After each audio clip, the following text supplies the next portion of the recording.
Hey, it's your friend Lindsay. Welcome to How to Grow My Small Business, where we grow our businesses and our faith. Stick around and I'll show you how to take intentional action to grow your business. Hello. Welcome to How to Grow My Small Business. I'm Lindsay Fletcher. I teach women in local small business how to grow their network, market their business to attract the right leads, and close sales without feeling pushy or salesy, without working more, and without posting more. I hope you've had a great week. I'm excited today because I have a couple of big announcements for you in today's episode. First, this one's kind of exciting. The podcast is now on YouTube in video form, and I'm excited to share this podcast with that part of the world. So if YouTube is your thing, I'd love to connect over there. My channel is called Small Business Growth Tools with Lindsay Fletcher, and you can subscribe over there as well. I'll be posting the video version of this podcast over on YouTube. If this is your first time seeing this podcast and you're on YouTube, hello, welcome to the fam. And that brings me to my next big announcement. Next week on the audio versions of this podcast, you will see a little bit of a rebrand of this podcast. We're changing from How to Grow My Small Business to Small Business Growth Tools. And I'll be honing in on sharing tips, tricks, and strategies for small businesses, specifically for local small businesses. Now, don't panic if that's not you, because I'm not changing the topics, and faith will definitely still be a major part of this podcast. Nothing is changing content-wise. We're just growing up a little bit, and I'm really excited about this shift. So let's dive into today's topic, because this is something that I have been kind of mulling over, and I was listening to this podcast recently, and the host of the podcast was talking about Joshua and Caleb, how they were 2 of the 12 leaders that actually made it to the promised land. Now, that if you do the math really quickly, that is a little over 16% of the leaders, okay? So 2 of the 12 leaders, Joshua and Caleb, actually made it, and the rest didn't make it. And it wasn't because they weren't capable of making it to the promised land, right? They failed and they weren't allowed to enter the promised land because of what they believed and what they spoke. So today we're talking about how the words that we speak, how the words that you speak out loud, or either out loud or in your head, might be the very thing keeping you from the growth, impact, and revenue in your small business that you've been praying for. So in this episode, we're going to talk about how mindset and speech stalled an entire nation, and only 16% of their leaders made it into the promised land. I'm going to help you identify the phrases that are sabotaging your business, and you're going to learn how to start speaking life over your work, your calling, and your future. So let's talk about the 16% who made it, okay? This is in Numbers 13 through 14. 12 leaders were sent out to scout the land, and all 12 leaders saw the exact same facts. They also had the opportunity to speak in faith, see in faith, and believe in faith, but only 2 of them spoke with faith and in God's confidence in God's promise. The other 10 leaders spoke in fear and limitation and defeat. So the difference wasn't the circumstances, because they all saw the exact same things, right? It was perspective. Their differences were their perspective, their mindset, their faith, and then what they actually said out loud. Okay. So I'm going to give you a couple of scripture references here. Numbers 13:30 is where Caleb quiets the people down and he speaks faith over them and into them, right? And then Numbers 14:1 through 4 is where you read about the complaining and the fear and the desire to go back to Egypt, back where they were in slavery. And we've talked about the emotional cycle of change, right? How our brains get to the point where we're excited about the change, and then we go into the next stage, which is where we start feeling a negative emotions, and then we hit the valley, and we start thinking that going back to our old way is the better way to go, right? And that's kind of, I think, what was happening probably in their minds here is they had been wandering in the desert or in the wilderness for 40 years at that point.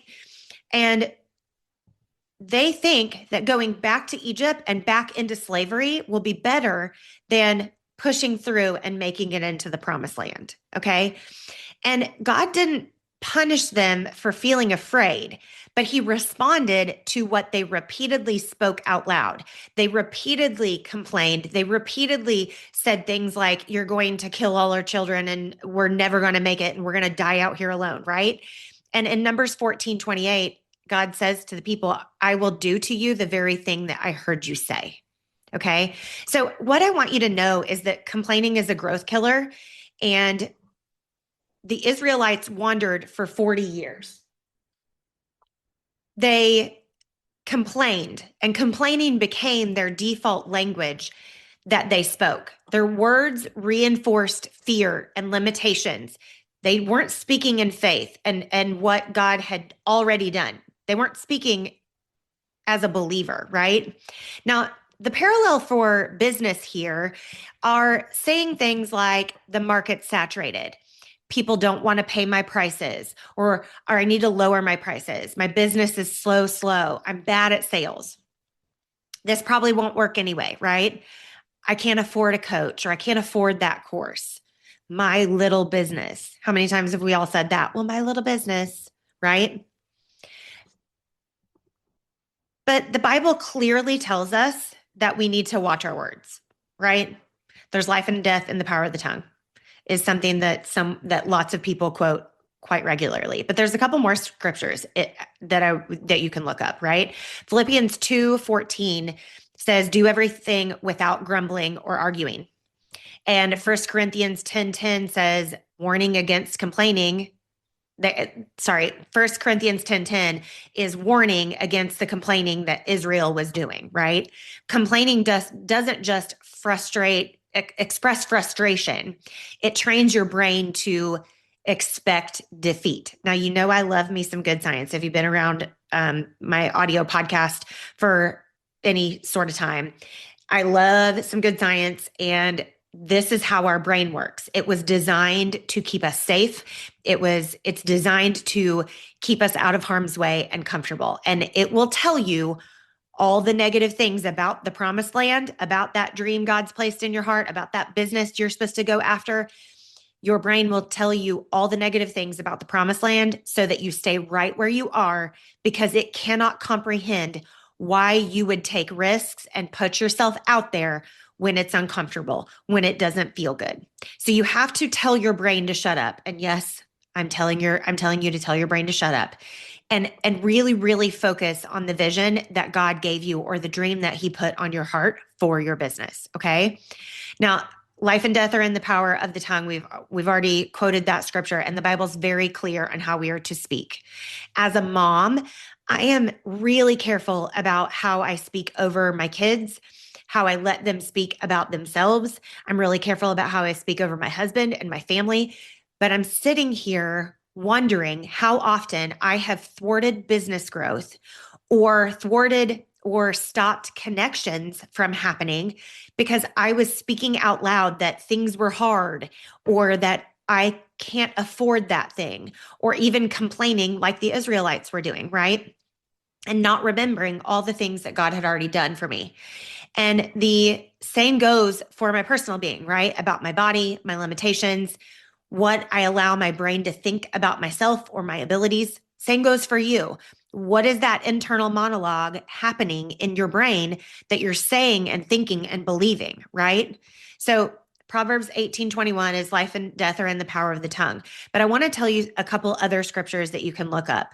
Proverbs 12:18 is Proverbs 12 in general is all about how words can wound or words can heal. That whole chapter is about how we talk and what we talk about. Okay.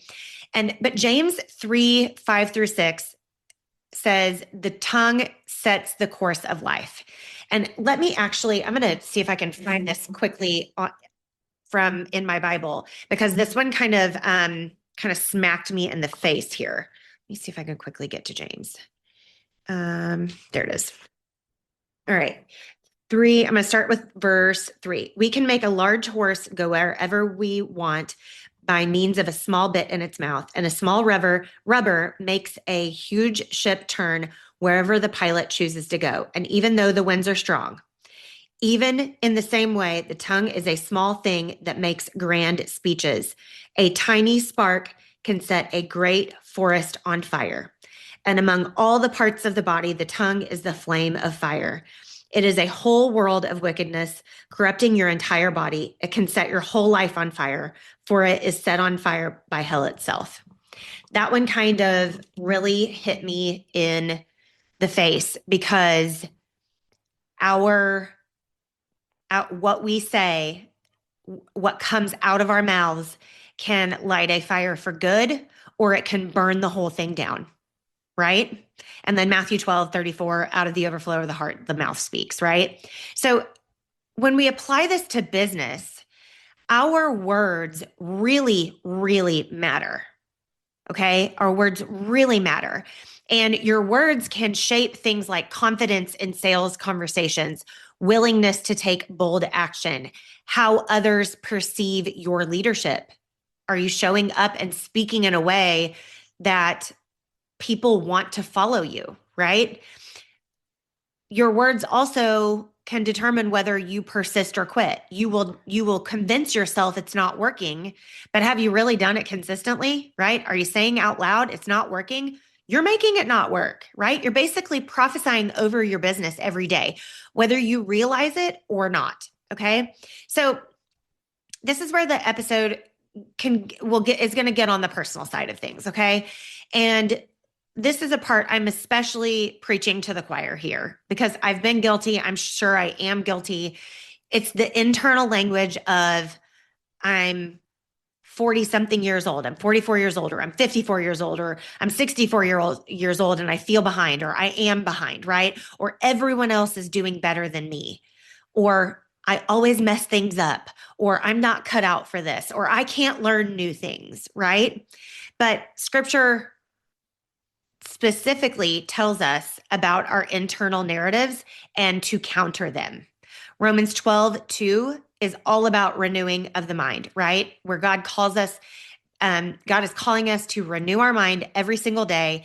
And in 2 Corinthians 10:5, he's telling us to take thoughts captive. Take our thoughts captive.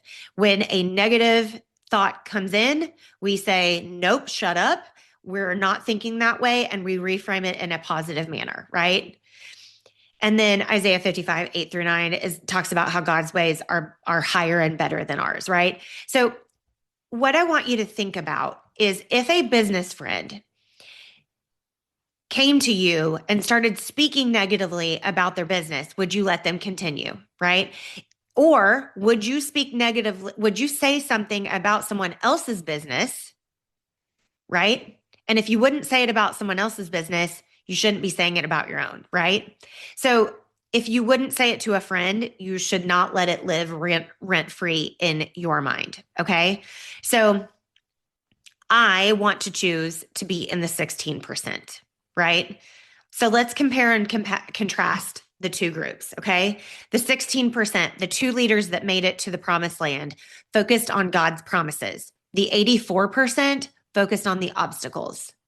The 16% spoke faith, and they believed in God, and they believed that they were going to be taken care of, and that the promises they had been promised would come to fruition. The 84% spoke in fear. The 16% trusted with obedience. The 84% just wanted to go back and be in safety, what they thought was safe, right? The 16% entered the promised land, and the 84% continued to wander, okay?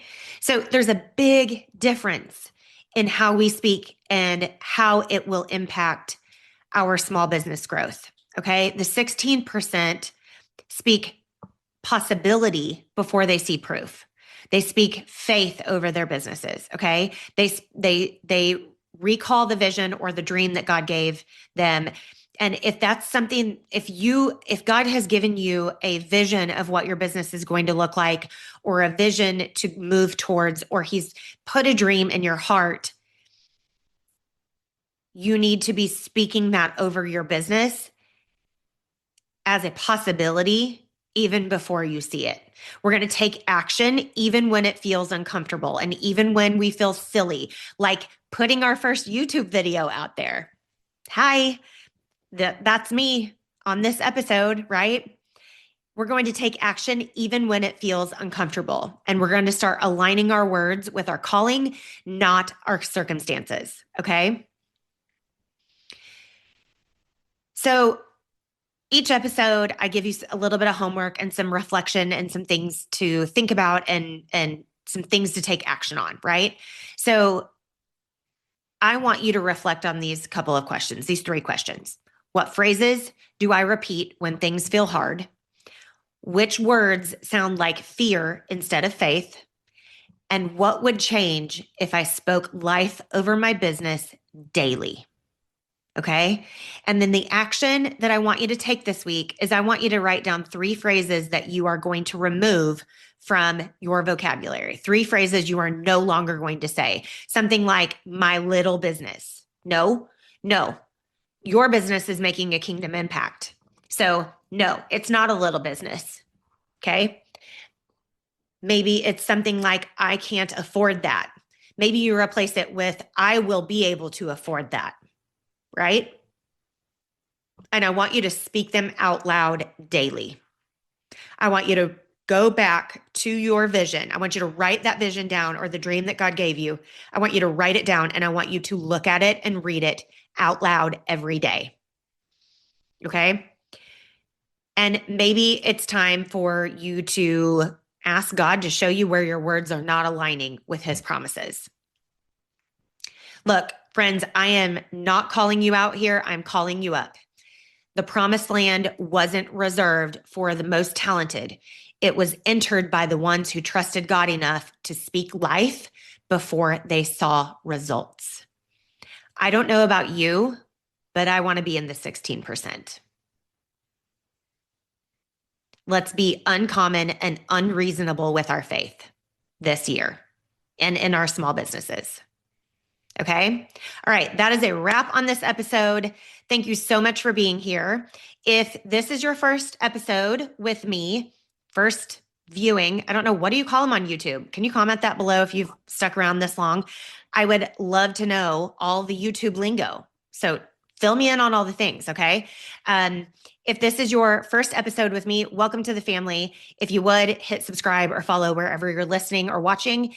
And if you have been around for a while, would you share this with someone who could use some encouragement, and that you are maybe mentoring, or someone in your sphere that you are calling to be in the 16% with you? Let's be in the 16% together. Okay. All right. As always, I'm praying for you and I'm praying for your business, and I will talk to you next week.